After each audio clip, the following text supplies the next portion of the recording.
Rebonjour et bienvenue sur la mécanique universelle.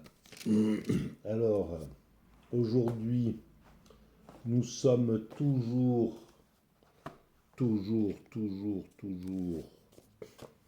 le vendredi 21 octobre 2022 et j'ai entamé un petit peu la lecture de cet ouvrage, René Guénon, La crise moderne du monde moderne, chez Folio Essai.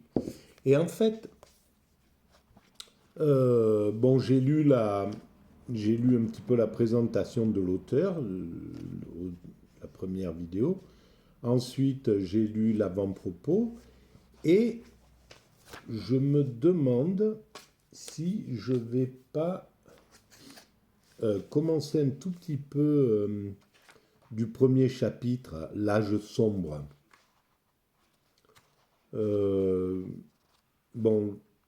Ça ferait beaucoup pour lire tout cet ouvrage. De toute manière, c'est plus un prétexte pour dériver sur le travail que je développe sur la mécanique universelle, sur le site mécaniqueuniverselle.net. Un travail qui consiste à réfléchir à la destination de l'évolution humaine. Où va l'humanité? Où nous entraîne l'évolution? Nous étions des primates naturels à un certain moment. On s'est désolidarisé des autres chimpanzés. On s'est distingué. On fonctionnait à ce moment-là sous le régime des lois de la nature. Progressivement, on a commencé à acquérir un langage, à échanger, à parler, à nous tenir debout, à nous organiser en société. Et on est passé sur le régime des lois de la culture. Donc, ce qui était interdit, par exemple, chez le chimpanzé, par exemple, le dominant pourrait terroriser les dominés, s'il le voulait. Quelque chose lui interdit de faire ça. C'est une sorte d'instinct, fait que lorsque le subalterne a fait acte de soumission, la violence du dominant s'arrête automatiquement. Voilà, donc ça, c'est les règles, c'est des lois instinctives pour moi. Et ces lois-là se sont transformées en lois verbalisées d'abord dans l'humanité, et puis écrites, et c'est ce qui fait qu'aujourd'hui nous avons, c'est notre code législatif qui nous interdit d'abuser de nos congénères, etc. Donc on est passé sur un système culturel. Voilà, et donc depuis nous sommes en évolution. Depuis on est passé, d'abord on était organisé en troupes, un petit groupe comme chez nos cousins primates, comme les chimpanzés, des petits groupes de quelques dizaines d'individus, puis nous nous sommes organisés, nous avons commencé à utiliser les outils, à construire des abris un peu plus durs, etc. etc.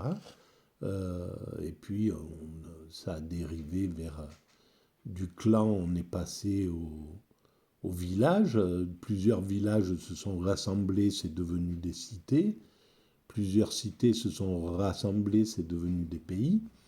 Et plusieurs pays se rassemblent pour devenir des concerts de nations, comme l'Europe, etc. Et on va vers l'unification totale de l'humanité. Voilà en substance ce que j'essaie de démontrer sur la mécanique universelle, sur le site mécaniqueuniverselle.net, vers lequel je vous renvoie. Vous avez un lien en dessous de toutes ces vidéos. Voilà. Donc je vais commencer à lire ce chapitre premier de René Guénon là. Alors pour René Guénon, la crise du monde moderne, euh, il fait un petit peu il met en parallèle l'Orient et l'Occident. Pourquoi on est dans cette tension entre ces deux mondes? Pourquoi l'Occident n'arrive pas à comprendre les valeurs de l'Orient? Pourquoi on les méprise bien souvent? Voilà, au lieu de prendre, de voir tout ce qu'il y a de bon et de bien dans chaque culture et de prendre le meilleur un petit peu de tous, ça serait quand même l'idéal que on prenne le meilleur de chaque, dans chaque pays, dans chaque nation, euh, il y a des choses à prendre qui sont vraiment intéressantes. Par exemple, voilà, le, la façon dont les policiers japonais se, se présentent à leurs concitoyens, le respect avec lequel ils parlent aux gens, etc., serait quelque chose qu'on pourrait tout à fait récupérer, au lieu d'aller récupérer la technique violente qu'on voit courir dans les sociétés euh, beaucoup plus récentes et beaucoup plus violentes, comme les États-Unis. Voilà, alors on va plutôt choisir de copier le pire, parfois, alors qu'on a à disposition sur cette humanité tout un tas de choses vraiment intéressantes.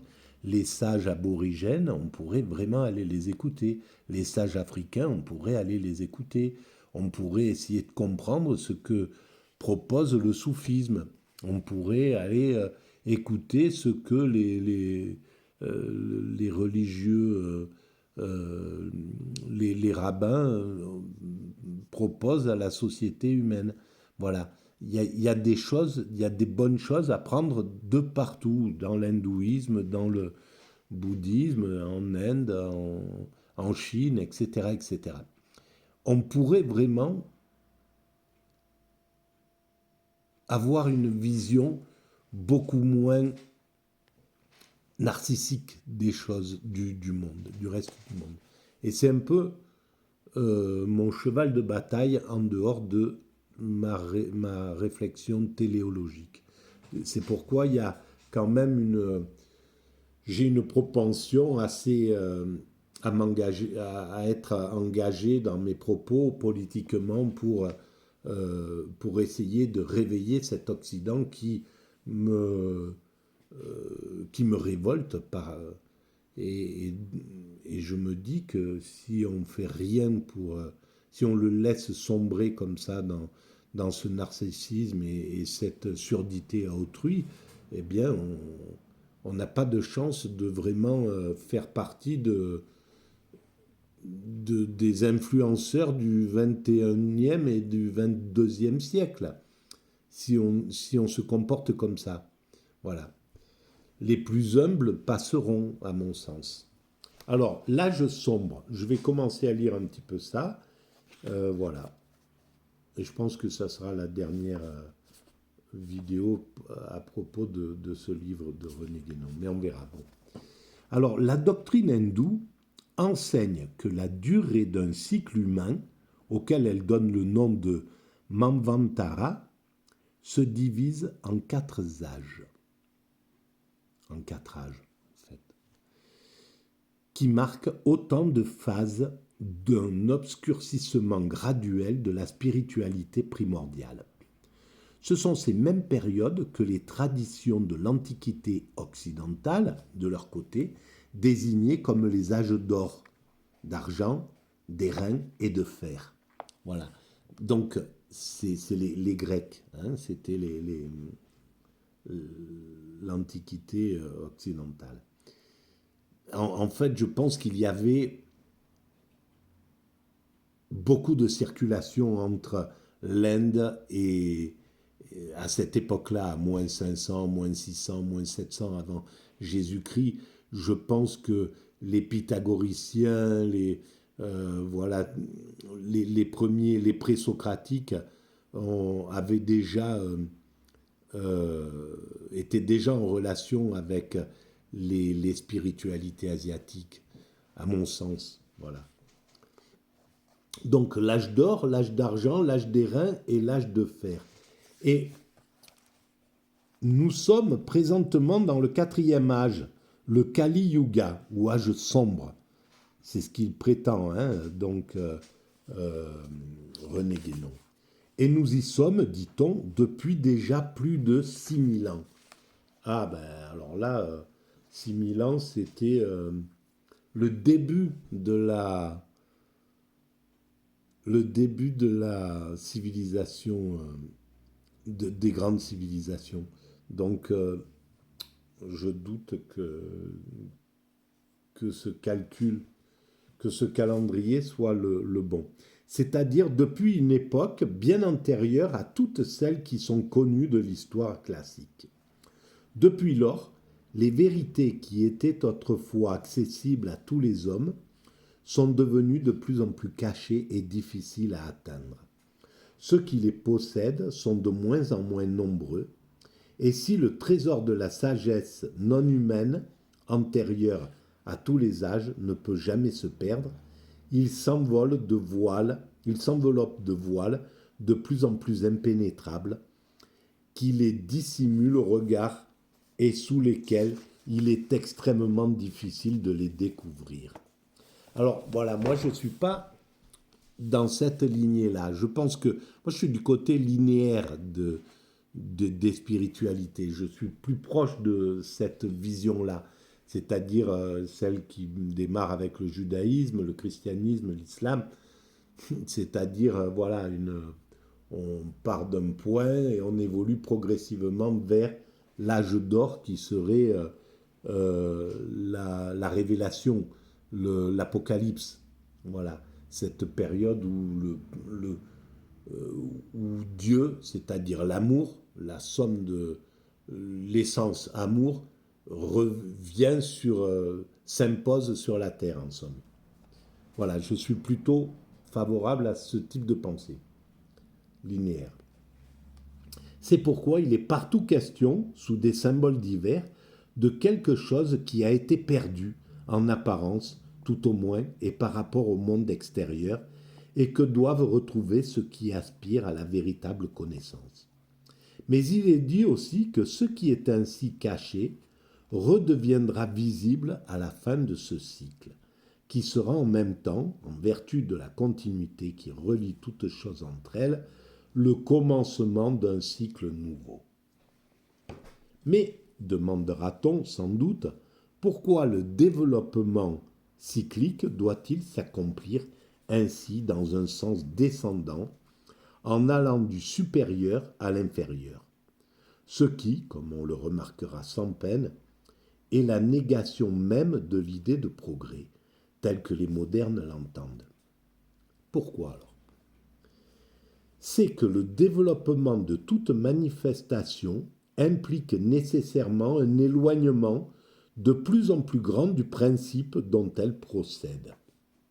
Ah, alors nous étions en contact avec ce divin, en fusion avec lui, et progressivement, mais alors ça correspondrait par exemple au cycle d'un individu. Dans le ventre de sa mère, il est dans un état d'extase, il est en fusion totale avec ce tout, avec quelque chose. Voilà, il est connecté au divin organiquement, sans le savoir. Il naît et il doit atteindre cet état de sagesse. Donc il naît dans le narcissisme le plus basique, et puis progressivement, il doit passer tous ces âges un peu d'inconscience, l'âge difficile de l'adolescence, puis commencer à rentrer dans l'âge adulte, le début, et puis ensuite mûrir, devenir de plus en plus adulte, de mieux en mieux adapté à son monde et de plus en plus juste, et puis aller dans la vieillesse, et dans cet état-là de vieillesse où on se, où on fait tomber l'ego, on fait tomber justement tout ce qui empêche d'atteindre la sagesse, et on atteindrait cet état de sagesse, l'extase, et on reviendrait à ce point commun. Ça pourrait être une idée. Partout, donc, partant du point le plus haut, elle tend forcément vers le bas. Et comme les corps pesants, elle y tend avec une vitesse sans cesse croissante. D'où l'accélération alors de l'évolution. Jusqu'à ce qu'elle rencontre enfin un point d'arrêt. Cette chute pourrait être caractérisée comme une matérialisation progressive, car l'expression du principe est pure spiritualité. Nous disons l'expression et non le principe même, car celui-ci ne peut être désigné par aucun des termes qui semblent indiquer une opposition quelconque, étant au-delà de toutes les oppositions. Il parle du divin là. D'ailleurs, des mots comme ceux d'esprit et de matière, que nous empruntons ici pour plus de commodité au langage occidental, n'ont guère pour nous qu'une valeur symbolique. Ils ne peuvent en tout cas convenir vraiment à ce dont il s'agit qu'à la condition d'en écarter les interprétations spéciales qu'en donne la philosophie moderne, dont spiritualisme et matérialisme ne sont à nos yeux que deux formes complémentaires qui s'impliquent l'une l'autre et qui sont pareillement négligeables pour qui veut s'élever au-dessus de ces points de vue contingents. Mais d'ailleurs, ce n'est pas de métaphysique pure que nous nous proposons de traiter ici. C'est pourquoi, sans jamais perdre de vue les principes essentiels, nous pouvons, tout en prenant les précautions indispensables pour éviter tout équivoque, nous permettre l'usage de termes qui, bien qu'inadéquats, paraissent susceptibles de rendre les choses plus facilement compréhensibles, dans la mesure où cela peut se faire sans toutefois les dénaturer. Voilà. Et bien, je vais arrêter sur cette